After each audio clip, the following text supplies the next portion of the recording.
So my name's Cam Triggs. Part of our story of planting a church is first I was exposed to church planting really in theological education. In the seminary I went to, they talked a lot about church planting. But for the most part, it was an alien concept to me, and it was very new to me. But we ended up serving at a church as youth pastor in a church in Jacksonville, and at that time felt God was calling me to plant a church. And we did some research and found out about this particular church called Summit Church. And it's pastored by J.D. Greer, and they have a phenomenal church planting residency that really prepares you to plant a church, really prepares you to go out with team members. They have this particular plumb line that says sending capacity is greater than sending capacity. And it's really true in what they believe. They sent 18 people with us from the church. Headhunter's license, could talk to almost anybody I wanted to.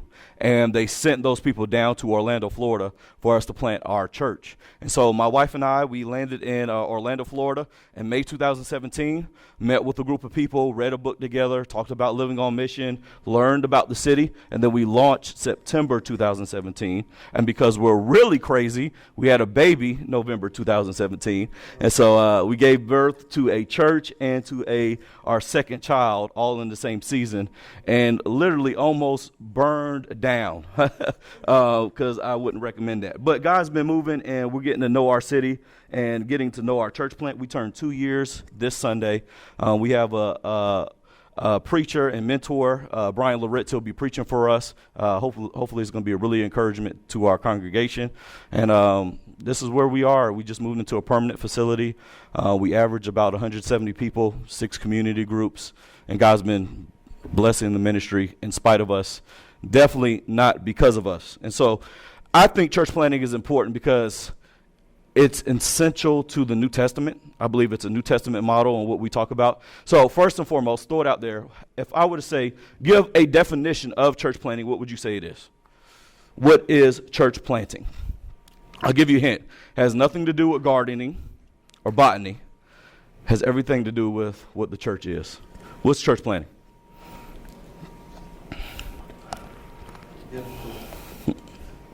It is difficult.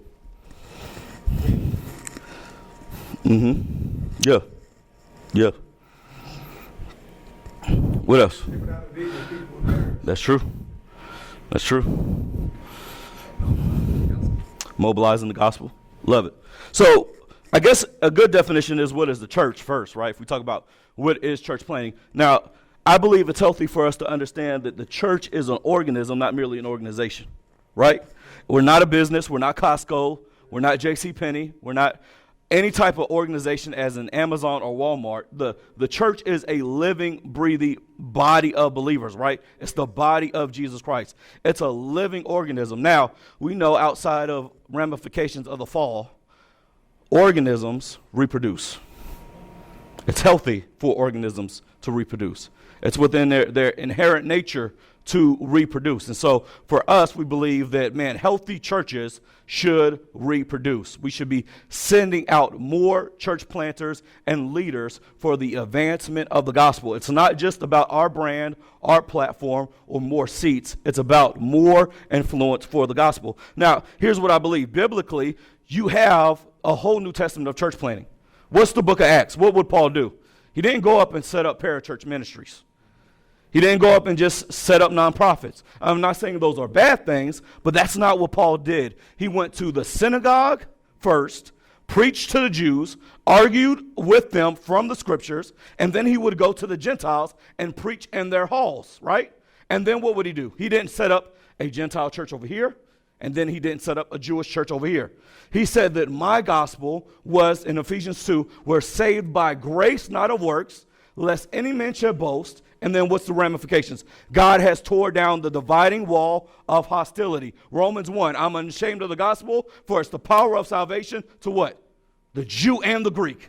So his gospel was that God is reconciling all people together for his glory, his good, and then the thing that allowed the world to see the amazing impact of that is that Jew and Gentiles were together. Why? Not for business, not for any other particular motive. They were together because there's level footing at the cross. That as God reconciled us through Jesus Christ, sinners to a holy God, then he's also reconciled us to one another as brothers and sisters in the kingdom, right? There's two cross beams, vertical and horizontal. And then he brings these churches together, and then what happens? Acts 13, what do they call them? Christians. Church at Antioch, so diverse, so many different people from so many different backgrounds, socioeconomic and ethnic, they could not have a distinguishing factor. And so for them to antagonize them and make fun of them, they called them little Christ. But it was also a mark of their multi-ethnic identity. And so we see that, man, God is bringing us all together for all people, and that even in the pastoral epistles, what does Paul tell all the elders?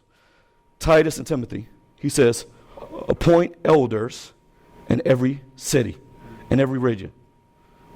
Elder over what? A church. So that means we have to do what? Start churches.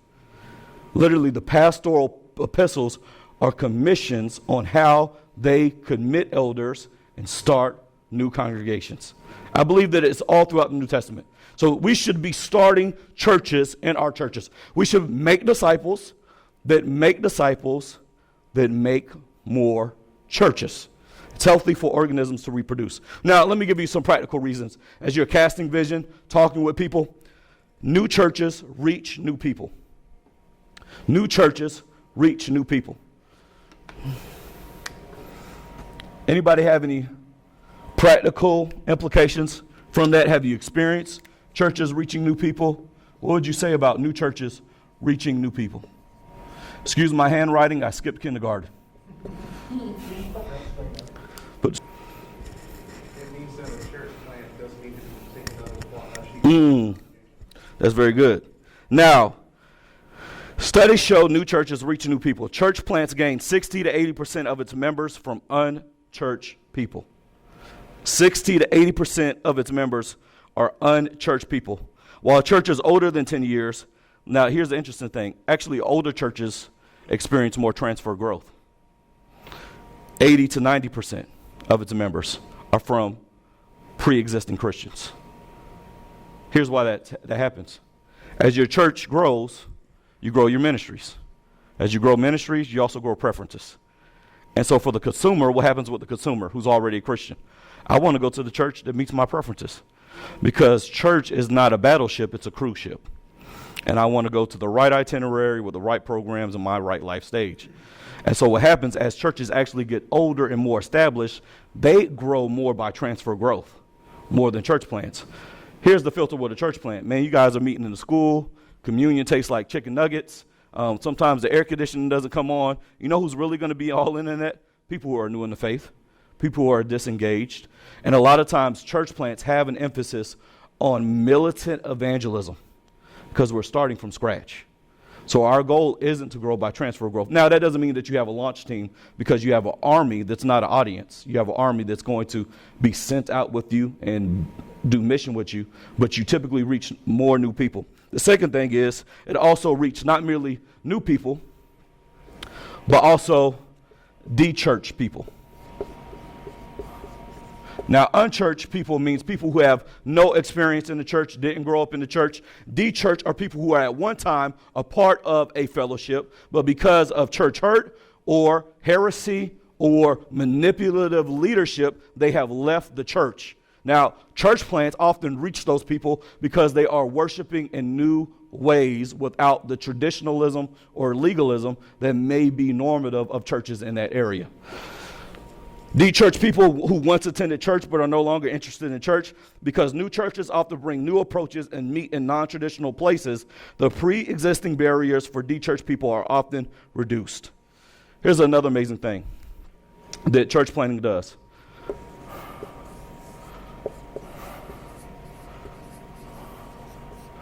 Renewal. If you want to re-energize and renew and revitalize a pre-existing church, plant a church. Most churches become plateaued and declining because they become inward focused and self-inflicted. How do you strip a church of that particular disease? By them taking the eyes off themselves and giving resources that they will not benefit from. and only expanding the kingdom. And so in a lot of ways, for churches that are planting other churches, this is a great way for them to experience renewal. New churches value creativity and innovation, which draws pioneers to the church. And these pioneers can help bring ideas to help reach the city and also renew existing churches in that area. We experienced this with one of our church partners. It's a revitalization, but one of the things they are most excited about, even though they're not even in our city, is partnering with us in church planting.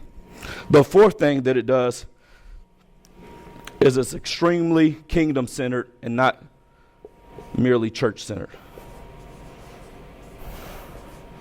Church planting expands the kingdom, not merely our church brand. Now, over time, as churches become self-inflicted or self-concerned, they can focus on maintenance, but church planting focus on the expansion of the kingdom outside of sometimes denominational barriers, city barriers. We're concerned about lost people knowing Jesus Christ. Now, as I'm thinking about this, you may want to be a missionary in your city, because that's what church planting is all about. It's becoming a missionary. Now, for me, when I went to Orlando, I saw that I needed to know the harvest if the harvest is plentiful.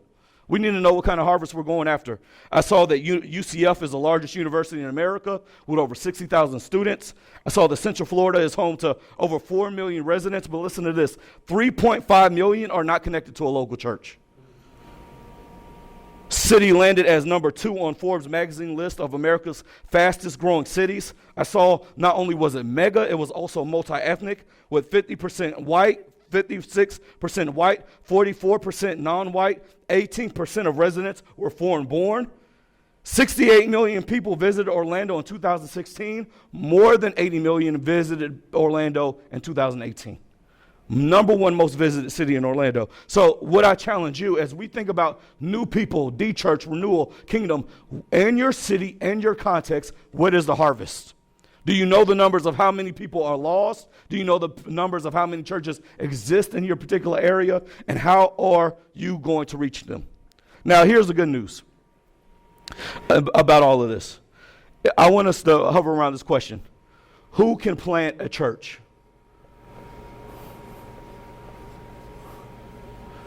This is what we need to grapple with now. Anyone. As we planted Grace Alive, we had a core team of church planters.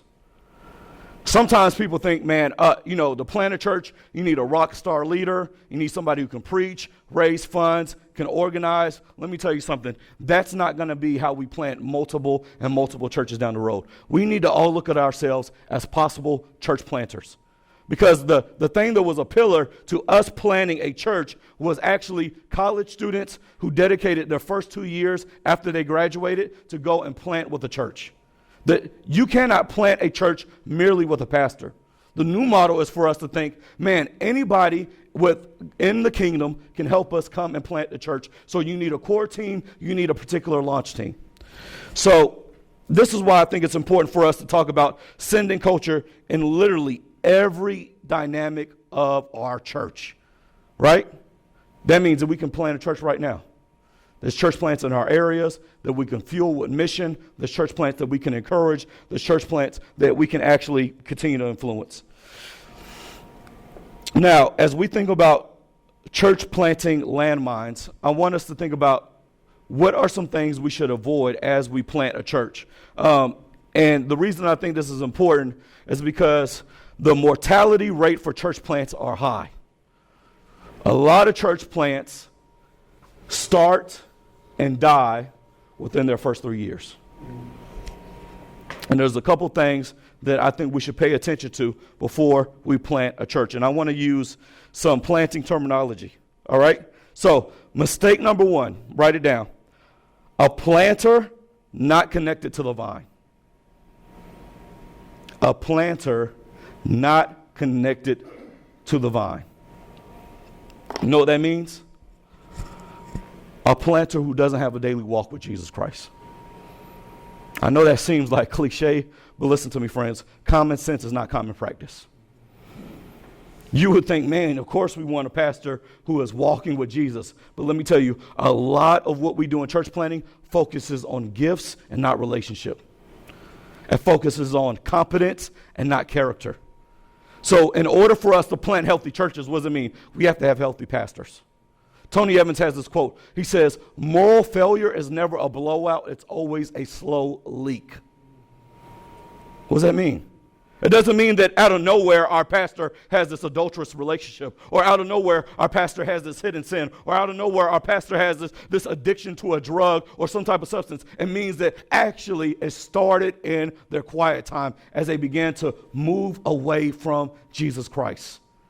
Right? It's not that we just make up and all of a sudden there's this temptation that overtakes us. A lot of times it's what John 15 talks about. We're not abiding in the work of Jesus Christ. John 15 says, unless you are abiding in me, you can do nothing. And so to have a planner solely trust on strategy, lighting, great worship band, speaking abilities, but he has no relationship with Jesus Christ, that plant is doomed for failure. Second thing, a planter not supported on the trellis. A planter not supported on the trellis. Now, trellis is a little old school word. What's a trellis? Anybody know what a trellis is? Go ahead. That wood frame that the vine goes up on. And it supports the vine, right? Now, a planter that does not have a support of the trellis means that he has no surrounding training or mechanisms that prepared him to plant.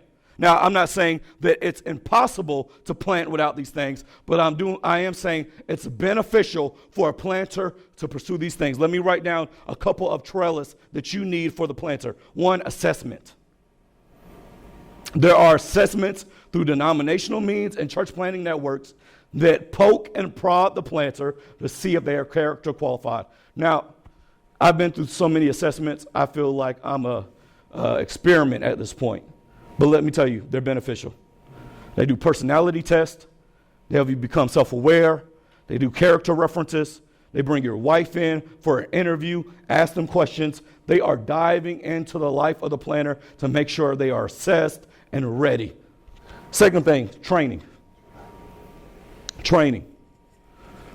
Going to a church planters conference. Doing a church planter specific track at a conference, learning about church planting, reading about church planting. These are things that if you're following a church planter or going with a church plant, you want to make sure these things are in place. Well, third, coaching. Who's your coach? Who do you talk to quarterly or monthly?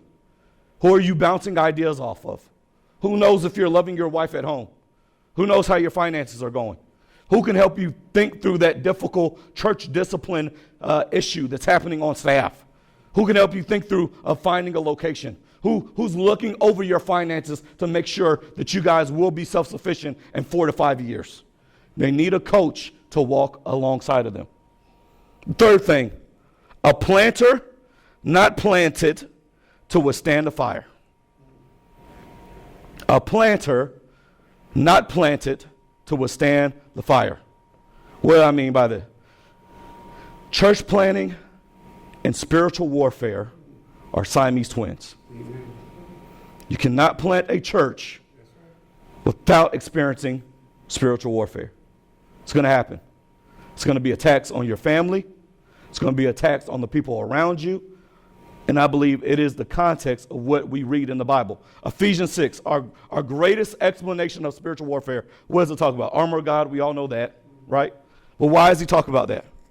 Because we don't battle merely against flesh and blood, but against rulers of the air and principalities and spiritual forces. And what are they angry about? What does Paul close out Ephesians 6 with? He doesn't say, pray against the devil so that I can get my house. It doesn't say, pray against the devil so that I can get that job. Here's what he says. Pray against the devil. Pray that I have on the armor of God, that we will be able to extinguish his fiery darts, and pray for what? Windows of opportunity to preach the gospel.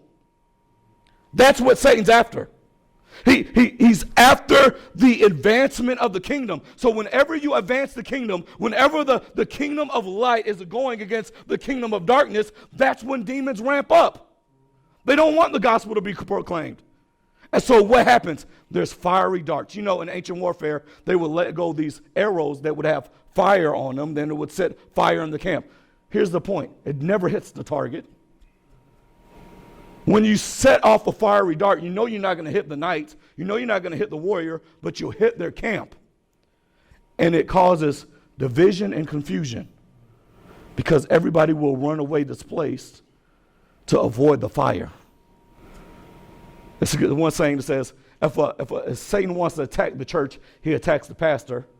If he wants to attack the pastor, he attacks his family. So there's all kind of confusion and division and attacks that happens when you plant a church. You need to be prepared for spiritual warfare. You need to saturate your team and preparation with prayer warriors. You need to have prayer as your first response and not your last resort. And I know a lot of times we focus on raising money in church planting, but we should also focus on raising prayer warriors. Fourth thing, a church plant not sowed in the soil of their context. You can't plant certain plants everywhere because they'll die. Here's what I mean by this. Now, God can do anything, so I'll put that out there. But during assessment, you need to know if your planter is prepared for the context he's going to. Let me just use an exaggeration to make a point. All right? You have a brother who has struggled with lust all of his Christian life. Pornography addiction, different other things going on in his life. And he comes to you and says, I want to plant a church in Las Vegas. We should probably slow down this train just a little bit because Las Vegas may not be the best place for you and your family to go, right? Now, that's exaggeration, all right? And I'm saying God can use awkward situations for his glory. What did he do? Paul, the Jew of Jews, went to the Gentiles, the most Jewish person we would have thought, right? And then Peter, who's not educated, who's not rabbinically trained, went to the Jews. So God can do weird things in weird places. But also sometimes I've seen church plants fail because you have somebody who loves an area but's not called to that area. They're not equipped. They don't love it. They don't know that area. So they go there. Guess what happens? Car gets broken into. Wife is like, I didn't even know it was going to be like this. I want out. People we're trying to reach out to, we're doing contemporary worship in a predominantly black context. Or we're doing gospel music in a suburban area that only wants to hear Hillsong. There's other contextual things that we have to be aware of so you can you could be a plant in the wrong soil. Fifth thing, a church plant that blooms too soon. A church plant that blooms too soon. What is this? Hey, we're going to only take 2 weeks and then we're going to launch. First Sunday, we're going to have worship. We're going to just open up. We're just going to show up and expect people to come. They launch too soon. Leaders aren't in place. There's no systems for budget. There's no systems for baptism. There's no systems for kids. There's no internal giving. Nobody's committed. Nobody knows what the vision is. And it blanks too soon and it fizzles out because you have a crowd but not a core. Now this one cuts the other way. A church plant that blooms too late. A church plant that blooms too late. Man, we've been meeting for 5 years in your living room. When are we going to get out here and rush the community? When are we finally going to launch? And what happens is that church plant becomes very inbred, very isolated, and the core team becomes an isolation team. Now let me give you this last few ones.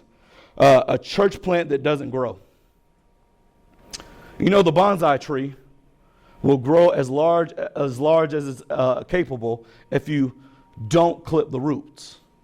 So the only way that you can have a small bonsai tree on your particular desk, if it's real, is they pick it up and they begin to clip the roots. It is a way to have this natural growth stunted. See, a church plant should grow if there's evangelistic zeal. And church plants that don't grow are not sharing the gospel. And so you find a lot of church plants who love the music, love the branding, love what's happening, but there's no proclamation of the gospel. A church plant planted in a pot and not in groves. Planted in a pot and not in groves. What does that mean? When you plant something in groves, oftentimes the plants have roots that interlock and they join up with one another. The idea of having a superstar church planter going to a city by himself is long and gone if that city's lost. We need to be sending people and resources. Number 9, a church plant, this is last, that's afraid of green. Money. There's some church plants that never talk about giving, never talk about generosity. I've been to some church plants that don't even have a time to take up an offering. Afraid to talk about generosity. And some of that's because there has been manipulation take place in the church. But here's what happens. Generosity is a part of discipleship. And if your people aren't being discipled in generosity, they're being discipled in greed. If your people aren't being discipled in generosity, they're being discipled in stinginess. If your people aren't giving towards the mission, then they will never truly grasp the mission. What does Jesus say on the Sermon on the Mount that's counterintuitive? He says, wherever your treasure is, there your heart will be also. Sometimes I read that in reverse, even in my own mind. I think, man, wherever my heart is, that's where my treasure is going to go. And Jesus says, no. Wherever you invest will have a magnetic pull on your heart. There was one pastor that's trying to revitalize the church, and he went and looked at his staff, and he found that only 20% of his staff was giving.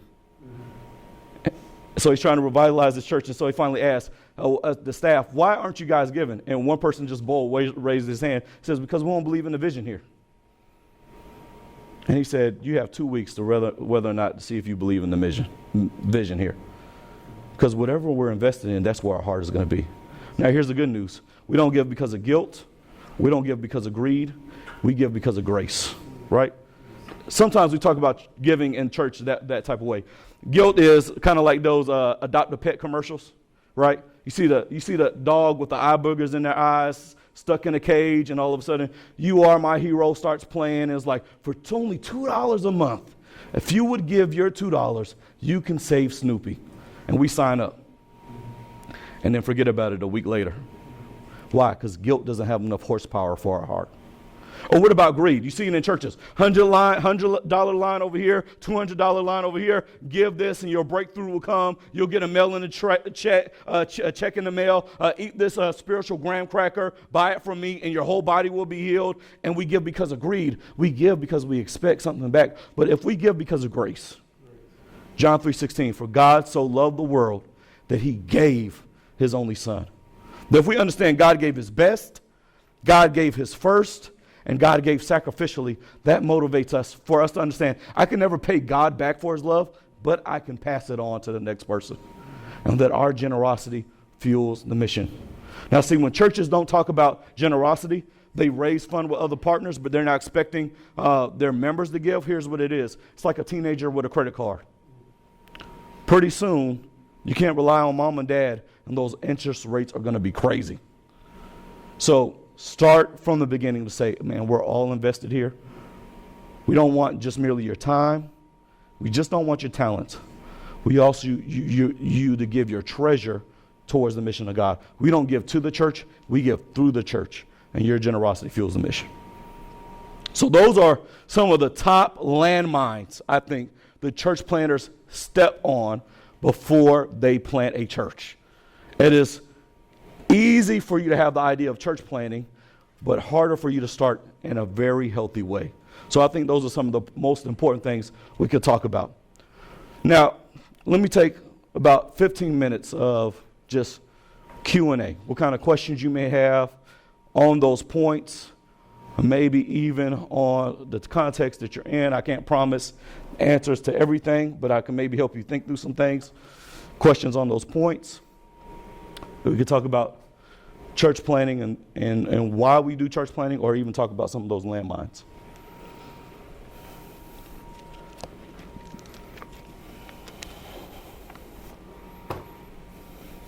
Why do churches die on the vine? Say it again. Why do churches die on the vine? On the vine? Yeah. So you have, there's multiple reasons. There's some churches that have a leader deficit. And the analogy I use is if you're in a downtown emergency room and you have one really, really gifted doctor, Okay. but it starts to get backed up after a while, more and more patients come in, more and more issues. Guess what's going to happen? Some people are going to start to die because they're not getting care. They're not getting the particular needs they have. Even though we have one really gifted person over here, guess what? The rest of those who have needs are not getting the need. And so sometimes you can have a talented person connected to the vine, but because there's not other leaders or people being empowered for ministry, then guess what happens? They begin to bleed out. So we know stronger than our weakest link. That's what you're saying. Yeah. You have strong people working with you. You have to, and you have to empower them. Sometimes the hardest thing in leadership is delegating, and sometimes we delegate in ways that give people responsibility without authority. And what I mean by that is, like, you have this job, but you really can't flourish in that job because I'm micromanaging you so much that you're actually not flourishing in your gifting. And that's the hardest thing, is because you have to make sure they have the right character. If you make sure they have the right character, then guess what? There's wiggle room for competence and chemistry. Because you can't teach character. Only God can do that. But if I can get the right person with the right character that I can trust, then guess what? Yeah, the slideshow going to be a little off. They're going to be off key a little bit every now and then. But guess what? I can teach them how to be competent because I have the character. I'd much rather have a person with high character and low competence in chemistry because I can't teach that. Now, flipping in reverse. Let's say your worship leader is the bomb, right? Can do anything, but man, they teach, they can read music, teach other people, but their character's off. Guess what? Heading for disaster. Because you can't teach that character. And here's what I say. A church plant's like a baby. Babies have very low immune systems. And you have to protect that baby from certain things before you take them out in the public, right? It's the same thing with a church. It only takes one person to spread a disease of division. And so sometimes, even with the right leader in place, you can have the wrong replication or the wrong culture if you're not vetting people with high character and they're giving them responsibility and authority. So, talking about the character, you said one of the things to distinguish and determine and to really be self-aware about that is assessments. Mm-hmm. Is there a certain assessment that you would start off with? I know you said there's plenty out there. Yeah. What's the main one that you would start off with? There's a great one. If you go to just, and I actually had some written down, NAM.net. It's a North American Mission Board. And there's all kinds of assessments right there. And they can point you in the right directions. There's church planner profiles. A number one book I would recommend is Church Planting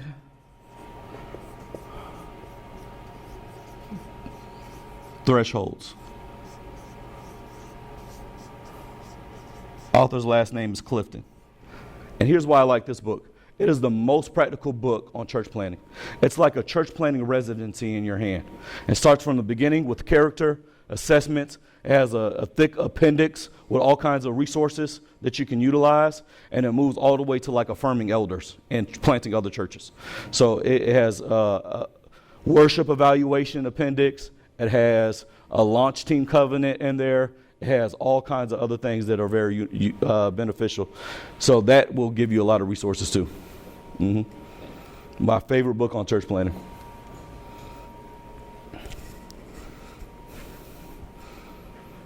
You said before you planted your church, did you go into deep spiritual prayer, or did you, like you said, get a group of people and y'all in a crowd together, go as a team? Absolutely, yeah. We gathered as a team. Most of the time at another church, a partner church that would let us meet, or sometimes at our homes, and we read a book called Life on Mission together. Okay. Kind of just to read that book together on what it means for our biggest thing is every person is an ambassador or missionary to our city. Okay. That's the biggest thing we wanted people to get. Like, we're here to evangelize. And so we would do that. And then we would have different prayer nights as well. And then we went through a time where we actually did morning prayer, 6 a.m., sometime on a call. Conference call once a week. People will come in and pray. And then I was telling every church, hey, maybe even if you don't support us financially, would you put us on the prayer list of your prayer warriors, on your missionary team, so that they will pray for us too? So as many things as you can do in that manner of covering prayer is huge. Before launch, we fasted. Before we would launch, we'll fast at strategic times and moments. Ask the church to fast. Mm-hmm. Yep. One of the things that the church that I'm part of, we just celebrated our 180th anniversary. Oh, wow. But we have helped plant other churches. Mm-hmm. My thing is not recently. So my question is partnering with churches. Mm-hmm. I heard you a minute ago talking about connecting with other churches. Praying. Yep. What does it look like as a new plant to partner with other local churches? Because obviously there's a church in Yeah. the corner of a lot of roads. Right. And where we're looking at planting, there's churches there. Yeah. They're failing or just Mm-hmm. they're very inward focused. Yeah. What does it look like as a new plant to partner? Is that a dangerous thing? Is that a what does that look like? Yeah, I think there's a couple things to think through. One is, the easiest tangible is always, as a pastor, encourage that planter to have coffee with those leaders or to meet with them in their office. Hey, this is what I'm doing. I want you guys to know we're here. I made several rounds just meeting with other pastors, and I'm still doing it, only 2 years in. I just meet with a pastor. Hey, how can I pray for you in your ministry? How do you eat an elephant, right? Like, one church is not going to eat the elephant of lostness in our city. It's going to take thousands of ants. And so for me, it's like, man, we're on the same mission, on the same vision. You want to have some theological alignment. And even if there's not theological alignment, you could still be friendly and amiable, Right.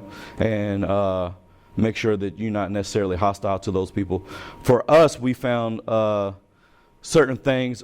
We're needy as a church plant. And so if there's other resources that churches in those cities would want to leverage for us, sometimes we offer that. Like sometimes they can send a mission team. Sometimes we need volunteer workers, kid workers. Sometimes we just want to come to their events to support what they may be doing, if we can volunteer or help. So there's all kind of other ways that you can rally around those churches who may necessarily be failing. So have you seen much pushback from churches that are there? Yeah, sometimes you do, but you have to keep rolling. Okay. Yeah. One thing that's helpful is read through Revelation and see those 7 legacies in churches.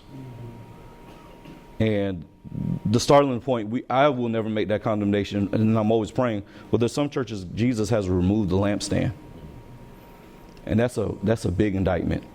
And so whenever we're condemning of another movement of God, that's not the Holy Spirit. That's demonic. Right. And we want to pray against that. And so I'm not going to be hostile to those churches, not going to bad name them, not going to do tit for tat, not going to throw shade at what they may be doing. But I just know that we battle not against flesh and blood. And let me refocus on where we are and just keep it moving. Because the kingdom has to move forward. That's right. Yeah. Because like you said, go ahead, Sister.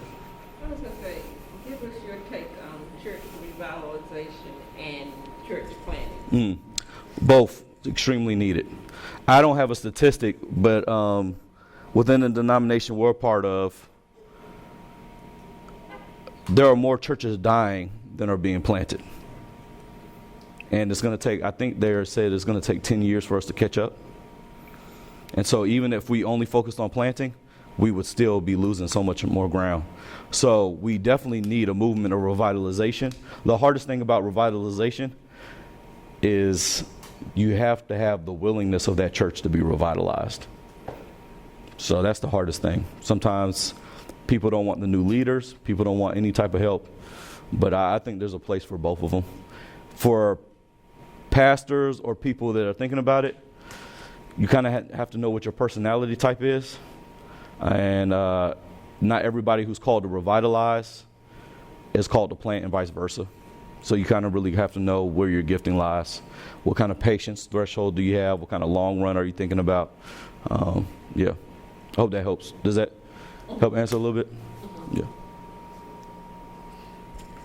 Let's take about 2 more, and then we could close out. and prayer.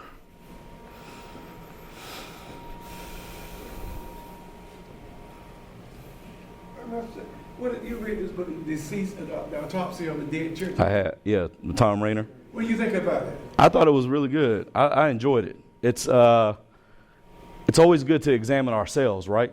Yeah. So even if the church is not necessarily deceased, we want to look for those diseases. And so I thought it was a good diagnostic tool that we can always use in our churches to say, man, are we being divisive? Are we not being led in the right way? So I think it was a great read. I love Tom Rayner's writings. Yeah. One thing that's really helped our church is we have people read his book, I Am a Church Member.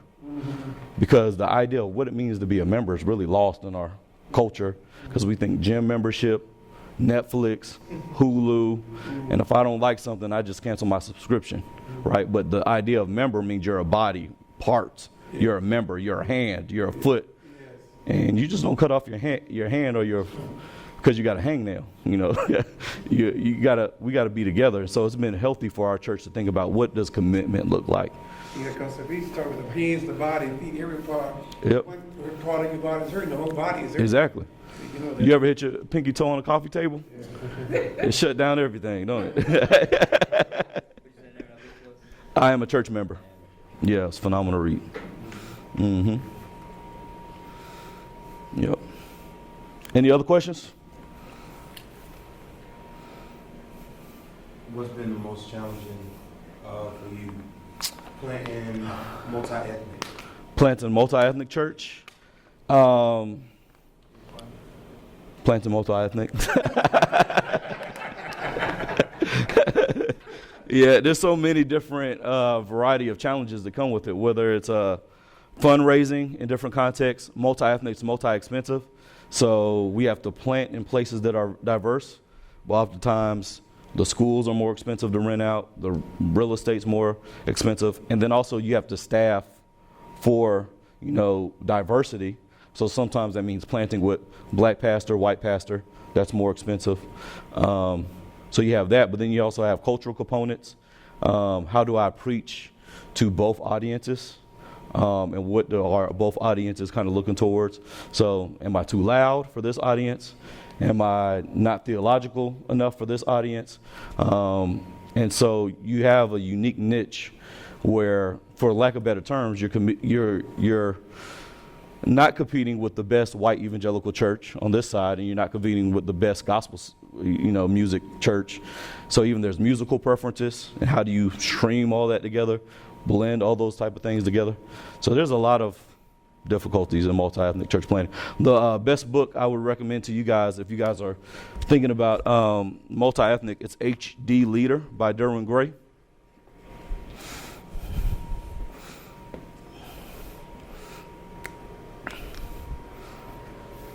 He's in Charlotte.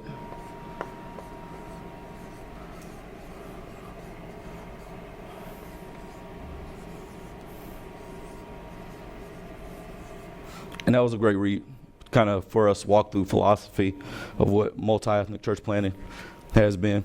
But yeah, so I described, let's just put it on there. If you're going to plant a church, you're already uphill battle. If you're going to plant a church in a lost city, let's just increase the vertical up it on how hard it's going to be. And then if you're going to plant multi-ethnic in the heart of a city, just tie your strong hand behind your back. And it's that much more difficult. But it's hard work, but it's good work, right? Because again, like Church of Antioch, there was so much diversity that the whole world took notice. And so even in Orlando, a lot of people don't know it. The city I live in is Ocoee. It's a suburb of Orlando. 1926, there was a race riot because two gentlemen tried to vote. Hundreds of people were displaced. 2 were lynched and embodied. And it became a sundown town, and no minorities lived in Ocoee till 1981. Right? That's only a generation of past from the KKK running that town. And then not only that, there's another section called Groveland, which was the Groveland Four. They were wrongly accused of a crime. And so racism runs deep. And so when you see Orlando, you would think, man, of course there's a lot of multi-ethnic churches. There's not. There's not a lot of multi-ethnic churches. And when people see the diversity, they peer in and say, why would all these people be together in this room? And what do we say? The gospel of Jesus Christ. He's tore down the dividing wall of hostility. So there's more power, we believe, and we're not in comparison, but we believe during that moment, Orlando needs a multi-ethnic church, not merely a mega church. Because here, Mark Damas talks about this.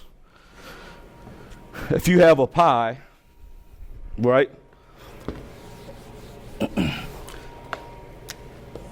And all the people that come to your church are a part of this pie. Now, even if it's 10,000 people, but guess what? They all vacation the same. They all go to school the same. They all watch the same news station. They all vote the same. They all shop the same. And when they go back into the world, they're only invading this portion of the pie. But even if you have a church of 200, but those 200 people are extremely diverse, guess what happens? Now your pie and your influence in the city has dramatically increased because you have somebody who lives in Pine Hills, in Windermere. You have somebody who makes $100,000, somebody who makes $25,000. You have somebody who's multiracial. You have somebody who's Jamaican. You have somebody who's Haitian. You have somebody who's Hispanic. And now when they are gathered, they're all there in that room. It's only 200. But when they're scattered, they're all throughout the city, right? And that was the power of how the gospel advanced. Jew and Gentile. When Paul ends the letter to the Romans, the crazy thing is that there was Jews that he was writing to in verses 1 through 2, and then he turns his attention to the whole world and Gentiles. And then when you see some of Paul's letters, he says to those who are in Caesar's household, that the gospel had invaded slaves with Onesimus and Philemon, but even those who had imperial power. So the gospel was this was this small movement, but it had literally invaded every area of the ancient Near East because it broke down every barrier. Yep. I read somewhere that Sunday is the most segregated time in America. Yeah. Yep, 11 a.m. Yeah. 11 a.m. 11 a.m. Sunday morning. Right. The most segregated Right. time in America. And it's self-selected segregation is the tragedy. It's not even by law. It's by preference. Now, yeah. It's good. Well, I appreciate you guys for your time, your attention. I'm praying that God will continue to move us and to plant more churches for his glory and his mission.